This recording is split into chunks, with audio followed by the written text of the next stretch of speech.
bem-vindo a este canal da Primeira Igreja. Hoje nós vamos continuar o capítulo 10 do livro de Eclesiastes. E você que está passando e ainda não está conosco, se inscreva, ative o sininho e receba todo o nosso conteúdo.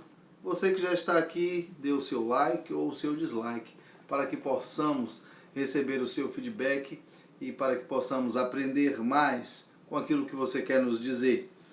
Nós hoje temos um desafio aqui no capítulo 10 de Eclesiastes. Salomão, que reflete sobre a vida e coloca tudo neste livro, fala muito sobre a morte, sobre a sepultura, sobre a sua dificuldade com a morte, mas aqui ele vai falar especialmente sobre a sabedoria. Ele introduz falando de algo pequeno, mas que traz uma consequência pesada, porque tudo aquilo que é negativo tem uma consequência mais forte do que tudo aquilo que é positivo. O texto diz assim: as moscas mortas fazem com que o óleo do perfumista se estrague e produza mau cheiro. Do mesmo jeito, ou do mesmo modo, um pouco de insensatez pesa mais do que a sabedoria e a honra. Uma mosca tão pequenininha, mas uma mosca morta pode trazer mau cheiro, a fragrância do perfume. Há um texto no Novo Testamento que diz: um pouco de fermento leveda toda a massa. Um outro que diz: um só pecador destrói muitas coisas boas. É interessante como uma coisa negativa tem um peso muito forte. Uma estatística interessante é que todo aquele que chega a uma loja, a um escritório, a um estabelecimento e é mal atendido, tem uma possibilidade de 60% de sair falando mal daquele lugar. Enquanto aquele que é bem atendido tem apenas 10% de possibilidade de sair falando bem dali. Ou, se quisermos falar de outra forma, 60% das pessoas que são maltratadas dão um feedback negativo de onde foi maltratado. E apenas 10% das que são bem tratadas levam este feedback positivo. As coisas negativas costumam ter um peso maior, e Salomão está falando da mosca como ilustração ali naquela fragrância, naquele perfume do perfumista, e ela estraga. Moscas mortas, uma coisinha tão pequena, estraga todo o perfume, assim como um pouco de insensatez pode estragar uma vida de sabedoria, uma vida de honra. O verso 2 diz: o coração do sábio se inclina para a direita, mas o coração do tolo se inclina para a esquerda.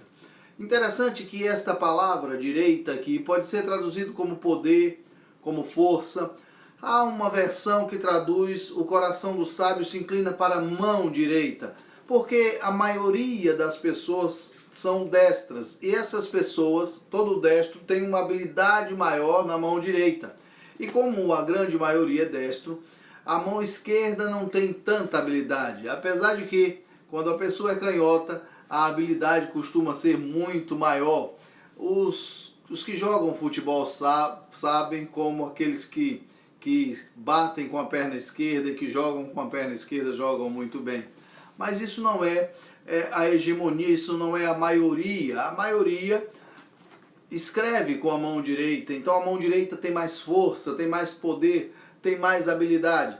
A ideia é de que o coração do sábio se inclina mais para as coisas que são bem feitas, para as coisas que são direito, para as coisas que têm força, para as coisas que fazem ou que são feitas com habilidade. É esta a ideia do texto quando diz que o coração do tolo se inclina para a esquerda, ou seja, para aquilo que não tem tanta habilidade, para aquilo que não é feito com tanta força, uma vez que a maioria das pessoas trabalham e fazem e tem mais força com a mão direita. O verso 3 diz: mesmo quando anda pelo caminho, falta entendimento ao tolo, e ele mostra a todos que é tolo. O tolo costuma ser falastrão, costuma falar demais, costuma falar de coisas que não deveria falar. E o seu testemunho é de tolice. Ninguém precisa de muita investigação para descobrir um tolo. Um tolo é precipitado, mas o sábio não é precipitado, e é o que o versículo posterior vai falar. Se a indignação do governador se levantar contra ti, não deixes o teu posto, pois a calma evita grandes erros. É necessário fazer as coisas sem precipitação. E fazer as coisas com calma e sem precipitação, principalmente em momentos de aperto, em momentos difíceis, em momentos de pressão, só consegue controle, o autocontrole, a calma, só consegue fazer as coisas da maneira certa, no tempo certo, quem cultiva a sabedoria. O tolo logo coloca os pés pelas mãos, como costuma dizer o adágio popular. O verso 5 diz: há outro mal que vi debaixo do sol, semelhante ao erro cometido pelo governador. E que mal é esse? Ele vai dizer no verso 6: a tolice posta em grande dignidade e os ricos assentados em lugar inferior. São os valores invertidos que tanto nós vemos nos nossos dias. A tolice colocada em grande dignidade é algo que traz um peso, uma dor, uma angústia para quem cultiva a sabedoria. A segunda parte do versículo parece não ser muito boa, porque quando diz os ricos colocados em lugar inferior, parece que aqueles que não são ricos devem ser colocados no lugar inferior. A ideia não é essa, a ideia é de falar que cada coisa deve estar no seu devido lugar. Ricos aqui pode ser traduzido como puros, mas principalmente como livres. E os livres tinham um status maior. Aqueles que eram mais inferiores eram os que eram escravos e não os que eram livres. Ele vai falar um pouco mais sobre isso. Mas é exatamente a ideia de não inverter a ordem das coisas, porque a inversão da ordem das coisas traz algum prejuízo. O verso 7 diz: tenho visto servos montados a cavalo e príncipes andando a pé como servos. É esta ideia da inversão. É como eu disse, ele vai continuar falando sobre isso. Pessoas que não têm a devida capacidade fazendo algo que ela não deveria fazer. E pessoas que têm alta capacidade colocadas em posições ou em funções que não vai trazer o proveito para esta capacidade, para que elas vivem e foram levantadas e foram preparadas. E essas pessoas são mal aproveitadas. Cada pessoa deve estar em seu devido lugar. Imaginem um eletricista com todo o seu conhecimento fazendo a função de marceneiro com quase nenhum conhecimento. Imaginem um marceneiro fazendo a função de eletricista com conhecimento de marcenaria.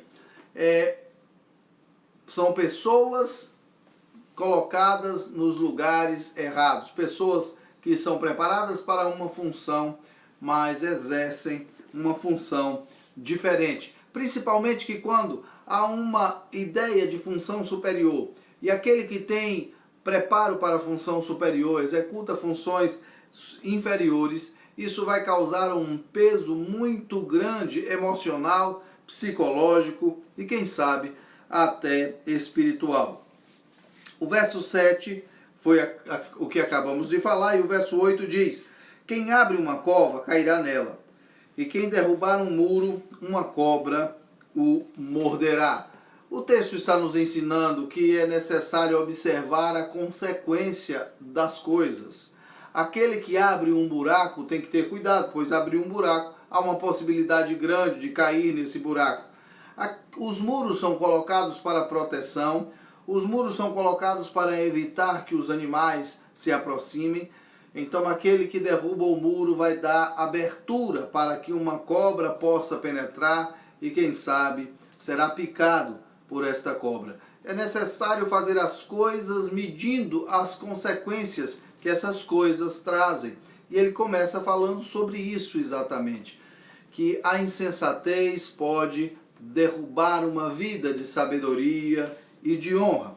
O verso 9: quem remove pedras se machucará com elas, e o que racha lenha corre perigo. Veja que ele está falando de consequências de coisas É uma ideia de causa e efeito, sem citar a filosofia, sem citar o filósofo, mas esta ideia de causa e efeito. O que remove pedras com certeza vai se machucar. Aquele que trabalha numa pedreira sempre tem uma lasquinha de pedra que sobra aqui e ali e fere a pessoa que está trabalhando com ela. O verso 10 diz: se o machado perder o corte e não for afiado, é preciso muita força, mas a sabedoria é proveitosa para dar prosperidade. Vejam, quando não há preparo, é necessário um esforço maior. Quando não há planejamento, é necessário que se faça um esforço sobre-humano para que se consiga o devido objetivo. É necessário fazer coisas que não estava no plano que fossem feitas, ou que nem plano foi feito para que essas coisas fossem executadas. Então, se o machado não está afiado, ele não está pronto para fazer aquilo que ele deve fazer. É como pessoas em lugares diferentes. Mas é necessário então a sabedoria para colocar as coisas em ordem. E quando as coisas são colocadas em ordem através da sabedoria, a prosperidade vem. O verso 11 diz: se uma cobra morder antes de estar encantada, para que existe o encantador? Percebem que ele está falando de planejamento, de causa, efeito, de consequência? Quando o encantador chega e encanta a cobra, ela fica impossibilitada de picar alguém. Mas quando ela pica alguém antes de ser encantada, para que serve esse encantador? Ele não vai poder curar a pessoa. O que ele podia era evitar que esta pessoa fosse picada. Então, é necessário ter planejamento, ter cuidado, ser prudente para que a consequência não venha, porque quando a consequência chegar, planejamento já não adianta mais. Eu tive um tio muito interessante, meus tios sempre foram muito engraçados. O meu tio Louro era irmão do meu pai, ele tinha esse apelido de Louro, e a gente foi pescar um dia. E naquela época se fazia muito abacate com açúcar, machucava, comia, colocava limão, era muito interessante, muito gostoso. E a gente ia na pescaria, então levamos o abacate, separamos abacate, açúcar, limão, prato lá, o garfo, para lá fazer aquela festança na pescaria, comer e depois no outro dia trazer os peixes. E quando nós voltamos, colocamos as redes e retornamos, que procuramos o açúcar, a gente não tinha levado. Eu tinha levado apenas os abacates e meu pai disse: não dá para comer abacate sem colocar um doce, alguma coisa. E meu tio começou a descascar ele, começou a comer. E meu pai disse: Louro, e o açúcar? Ele disse: agora eu como o abacate, o açúcar eu como depois. Agora não adianta mais, não teve planejamento, não adianta mais comer o açúcar depois para adoçar um abacate que estava sendo comido naquele momento. A falta de planejamento às vezes nos faz ter que engolir coisas amargas, engolir coisas sem doce, sem gosto, exatamente por conta da falta de planejamento. A vida fica menos gostosa quando não há um planejamento correto e as consequências elas são mais complicadas. Não é necessário mais um encantador depois que uma cobra picar alguém.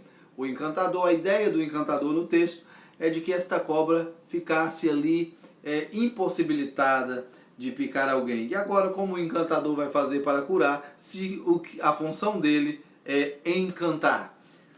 O texto então continua falando no verso 12: as palavras da boca do sábio são agradáveis, mas os lábios do tolo o devoram. Salomão está nos ensinando a viver uma vida de planejamento por conta das consequências. É necessário ser sábio, porque a tolice vai trazer consequências muito complicadas. O verso 13: no início as palavras da sua boca são tolice, e no final são loucura perversa.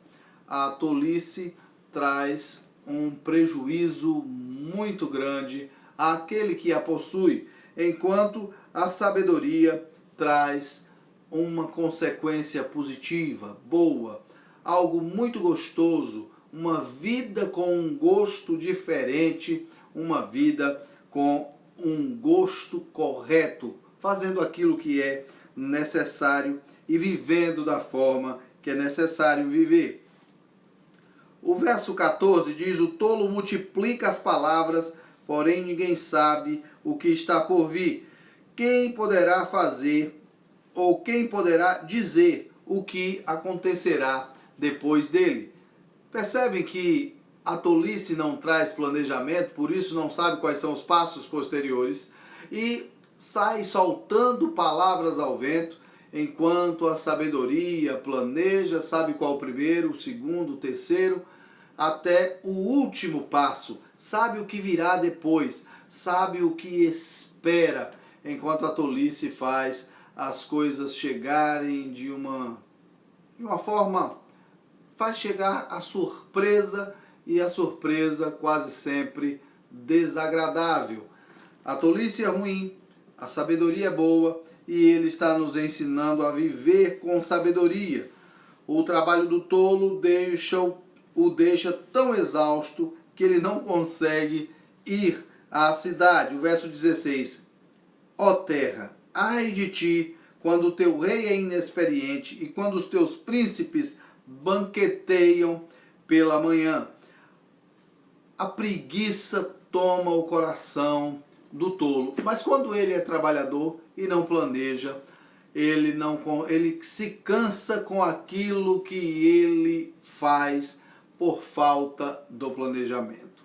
E como ele faz o que não deveria fazer, como ele não tem os passos certos, e ele precisa dar o passo adiante e retornar para o passo anterior porque não planejou, aquilo vai trazer uma canseira muito grande. A mesma coisa acontece com aqueles que estão fora da função correta. Quando aqueles que deveriam estar governando bem, deveriam estar fazendo as coisas com trabalho, com firmeza, com caráter, com dignidade, com honestidade, mas não passam de fanfarrões, comendo e bebendo, trazendo tristeza àqueles que são governados. Mas o verso posterior diz: ó terra, feliz de ti, se o teu rei é filho de nobres ou filho de livres, e os seus príncipes comem no tempo certo para refazer as forças e não para a bebedice.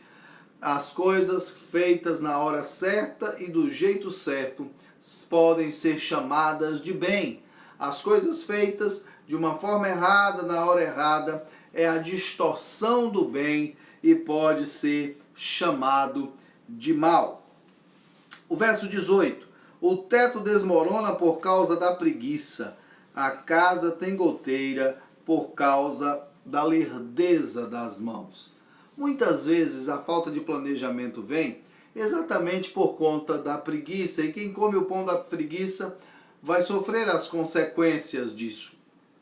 A casa vai ter goteiras, vai ter problemas sérios exatamente porque não tem quem execute e porque a preguiça consome, e a preguiça está com o tolo e não com o sábio.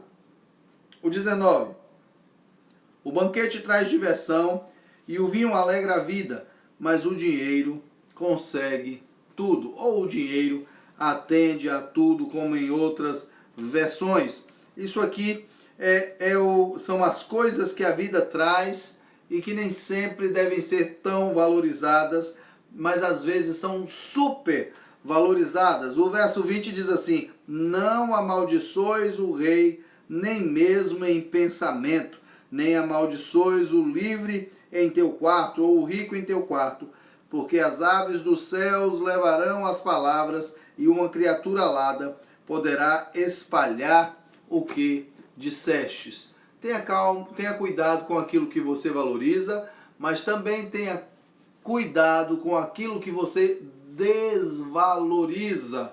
Não saia falando ao vento aquilo que é desvalorizado, principalmente se forem pessoas e principalmente se forem pessoas de uma posição de controle, de uma posição de governo, porque certamente essas pessoas saberão. Sempre tem aqueles que possam levar uma criatura alada que é alguém que possa voar, algo que possa voar, aquilo que ligeiramente é levado àqueles que receberam esta má fama.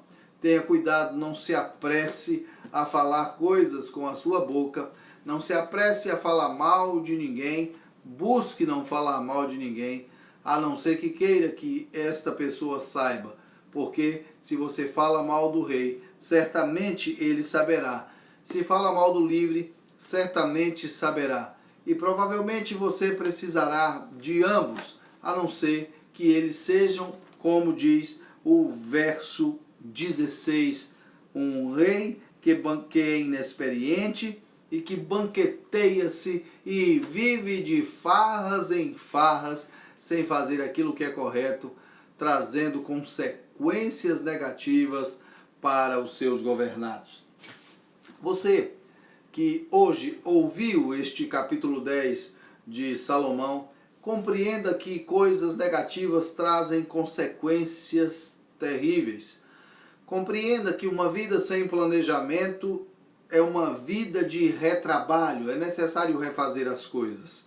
Compreenda que uma vida de tolice é uma vida de derrota, é uma vida de destruição, inclusive a destruição da honra e da sabedoria de outrora. Então busque uma vida de sabedoria para que você tenha uma vida feliz, para que você tenha prosperidade, para que você faça as coisas no tempo certo e as consequências sejam positivas. Salomão nos ensina que a sabedoria é melhor do que a tolice, é melhor do que a insensatez, porque um pouquinho de insensatez pode acabar com uma vida de sabedoria e de honra.